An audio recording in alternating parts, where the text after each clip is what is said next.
Section 4 of Psychological Types, or the Psychology of Individuation. Psychological Types, or the Psychology of Individuation, by Carl Gustav Jung. Translated by Helton Godwin Baines. Section 4, Chapter 1, Part 2. The Theological Disputes of the Ancient Church. It is more than probable that the contrast of types would also appear in the history of those schisms and heresies so frequent in the disputes of the early Christian Church. The Ebionites, or Jewish Christians, who in this respect were probably identical with the primitive Christians generally, believed in the exclusive humanity of Christ and held him to be the son of Mary and Joseph, only subsequently receiving his consecration through the Holy Ghost. The Ebionites are, therefore, upon this point, diametrically opposed to the Docetists. The effects of this opposition endured long after. The conflict came to light again in an altered form, which, though essentially attenuated, had in reality an even graver effect upon church politics, about the year 320 in the heresy of Arius. Arius denied the formula propounded by the Orthodox Church, to patre homoousios, that is, like unto the Father. When we examine more closely the history of the great Arian controversy concerning homoousia and homoousia, the complete identity against the essential similarity of Christ with God, it certainly seems to us that the formula of homoousia definitely lays the accent upon the sensuous and humanly perceptible, in contrast to the purely conceptual and abstract standpoint of homoousia. In the same way, it would appear to us as though the revolt of the Monophysites, who upheld the absolute oneness of the nature of Christ, against the diophysitic formula of the Council of Chalcedon, which upheld the inseparable duality of Christ, namely his human and divine nature fashioned in one body, once more asserted the standpoint of the abstract and unimaginable as opposed to the sensuous and natural viewpoint of the diophysistic formula. At the same time, the fact becomes overwhelmingly clear to us that, alike in the Arian movement, as in the Monophysite dispute, the subtle dogmatic question, though indeed the main issue for those minds where it originally came to light, had no hold upon the vast majority who took part in the quarrel of dogmas. So subtle a question had even at that time no motive force with the mass, stirred as it was by problems and claims of political power that had nothing to do with differences of theological opinion. If the difference of types had any significance at all here, it was merely because it provided catchwords that gave a flattering label to the crude instincts of the mass. But in no way should this blind one to the fact that, for those who had kindled the quarrel, homoousia and homoousia were a very serious matter, for concealed therein, both historically and psychologically, lay the Ebionitic creed of a purely human Christ with only a relative, that is, apparent, divinity, and the Docetist creed of a purely divine Christ with only apparent corporeality. And beneath this level again lies the great psychological schism. The one position holds that supreme value and importance lie in the sensuously perceptible, where the subject, though indeed not always human and personal, is nevertheless always a projected human sensation, while the other maintains that the chief value lies in the abstract and extra-human, of which the subject is the function. In other words, in the objective process of nature that runs its course determined by impersonal law, beyond human sensation, of which it is the actual foundation. The former standpoint overlooks the function in favor of the function complex, if man can be so regarded. The latter standpoint overlooks the individual as the indispensable controlling vehicle in favor of the function. Both standpoints mutually deny each other their chief value. The more resolutely the representatives of either standpoint identify themselves with their own point of view, the more do they mutually strive, with the best of intentions perhaps, to obtrude their own standpoint and thereby violate the other's chief value. Another aspect of the type antithesis appears on the scene in the Pelagian controversy in the beginning of the 5th century. The experience so profoundly sensed by Tertullian that man cannot avoid sin even after baptism grew with St. Augustine, who in many respects is not unlike Tertullian, into that thoroughly characteristic pessimistical doctrine of original sin, whose essence consists in the concupiscentia inherited from Adam. Over against the fact of original sin there stood, according to St. Augustine, the redeeming grace of God, with the institution of the Church ordained by His grace to administer the means of salvation. In this conception, the value of man stands very low. He is really nothing but a miserable, rejected creature who is delivered over to the devil under all circumstances, unless through the medium of the Church, the sole means of salvation, he is made a participator of the divine grace. Therewith, to a greater or less degree, not only man's value, but also his moral freedom and self-government crumbled away. As a result, the value and importance of the church as an idea was so much the more enhanced, corresponding to the expressed program in the Augustinian Civitas Dei. Against such a stifling conception, springing ever anew, rises the feeling of the freedom and moral value of man. It is a feeling that will not long endure suppression, whether by inspection, however searching, or logic, however keen. The justice of the feeling of human value found its advocates in Pelagius, a monk, and Celestius, his pupil. Their teaching was grounded upon the moral freedom of man as a given fact. It is significant of the psychological kinship existing between the Pelagian standpoint and the Diophysistic view that the persecuted Pelagians found asylum with Nestorius, the Metropolitan of Constantinople. Nestorius emphasized the separation of the two natures of Christ, in contrast to the Cyrillian doctrine of the physike henosis, the physical oneness of Christ as God-man. Also, Nestorius definitely did not wish Mary to be understood as the Theotokos, that is, Mother of God, but only as Christotokos, that is, Mother of Christ.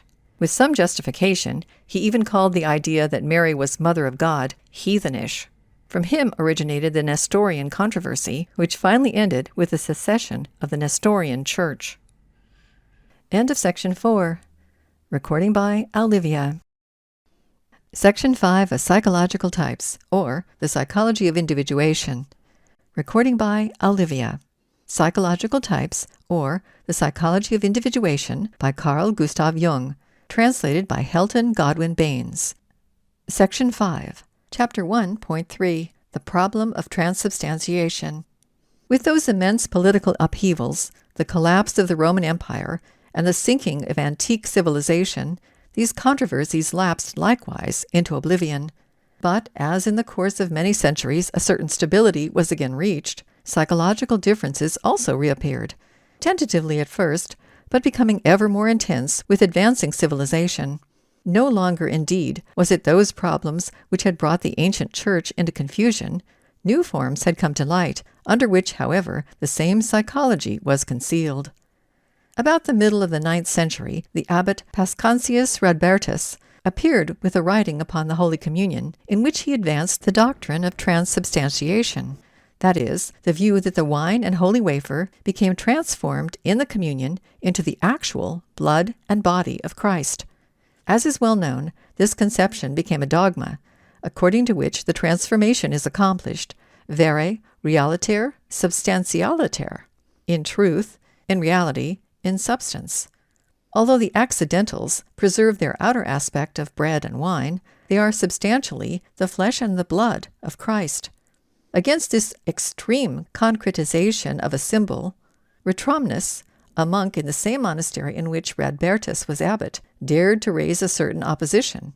Radbertus, however, found a more resolute adversary in Scotus Erigena, one of the great philosophers and daring thinkers of the early Middle Ages, who, as Hasse says in his History of the Church, stood so high and solitary above his time that the anathema of the Church reached him only after centuries. As abbot of Malmesbury, he was butchered by his own monks about the year 889. Scotus Erigena, to whom true philosophy was also true religion, was no blind follower of authority, and the once accepted, because, unlike the majority of his age, he could himself think. He set reason above authority, very unseasonably perhaps, but in a way that assured him of the recognition of the later centuries. Even the fathers of the Church, who were considered to be above discussion, he held as authorities only insofar as their writings contained treasures of human reason. Thus he also held that the communion is merely a commemoration of that Last Supper which Jesus celebrated with his disciples, a view in which the reasonable man of every age will, moreover, participate. But Scotus Erigena, although clear and humanly simple in his thoughts, and little disposed to detract from the meaning and value of the sacred ceremony, was not at one with the spirit of his time and the desires of the world around him, a fact that might indeed be inferred from his betrayal and assassination by his own comrades of the cloister. Because he could think reasonably and consistently, success did not come to him. Instead, it fell to Radbertus, who assuredly could not think, but who transubstantiated the symbolical and meaningful, making it coarse and sensuous, In so doing, he clearly chimed in with the spirit of his time, which craved for the concretizing of religious occurrences. Again, in this controversy, one can easily recognize the basic elements which we have already met with in the disputes commented upon earlier, namely the abstract standpoint that is averse from any intercourse with the concrete object and the concretistic that is tuned to the object. Far be it from us to pronounce, from the intellectual viewpoint, a one-sided, depreciatory judgment upon Robertus and his achievement. Although to the modern mind this dogma must appear simply absurd, we must not be misled on that account into regarding it as historically worthless. It is indeed a showpiece for every collection of human errors, but its worthlessness is not therefore eo ipso established. Before passing judgment, we must minutely investigate what this dogma affected in the religious life of those centuries, and what our age still indirectly owes to its operation.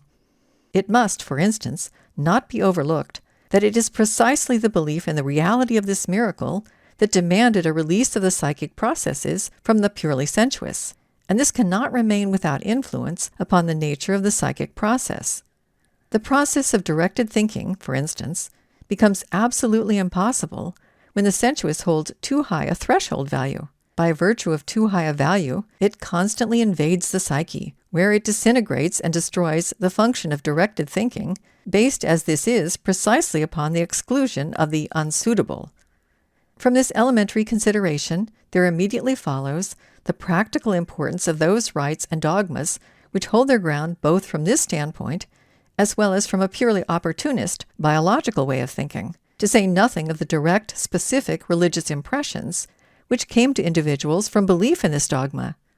Highly as we esteem Scotus Erigena, the less it is permitted to despise the achievement of Radbertus.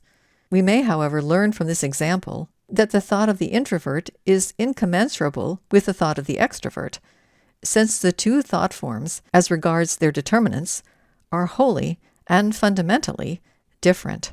One might perhaps say the thinking of the introvert is rational, while that of the extrovert is programmatical. These arguments, and this I wish particularly to emphasize, do not pretend to be in any way decisive with regard to the individual psychology of the two authors. What we know of Scotus Erigena, personally, it is little enough, is not sufficient to enable us to make any sure diagnosis of his type. What we do know speaks in favor of the introversion type. Of Radbertus we know next to nothing. We know only that he said something that ran counter to common human thought, but with surer feeling logic he divined what his age was prepared to accept as suitable. This fact would speak in favor of the extraversion type. We must, however, through our insufficient knowledge, suspend judgment on both personalities, since, especially with Radbertus, the matter might quite well be decided differently. Equally, might he have been an introvert, but with a level of intelligence that altogether failed to rise above the conceptions of his milieu, and with a logic so lacking in originality that it merely sufficed to draw an obvious conclusion from already prepared premises in the writings of the fathers, and vice versa. Scotus Erigena might as well have been an extrovert, if it could be shown that he was carried by a milieu which in any case was distinguished by common sense, and which felt a corresponding expression to be suitable and desirable. The latter is in no sort of way proved concerning Scotus Erigena. But on the other hand, we do know how great was the yearning of that time for the reality of the religious miracle. To this character of that age, the view of Scotus Erigena must have seemed cold and deadening, whilst the assertion of Radbertus must have been alive with a sense of promise, since it concretized what every man desired. End of section 5. Recording by Olivia.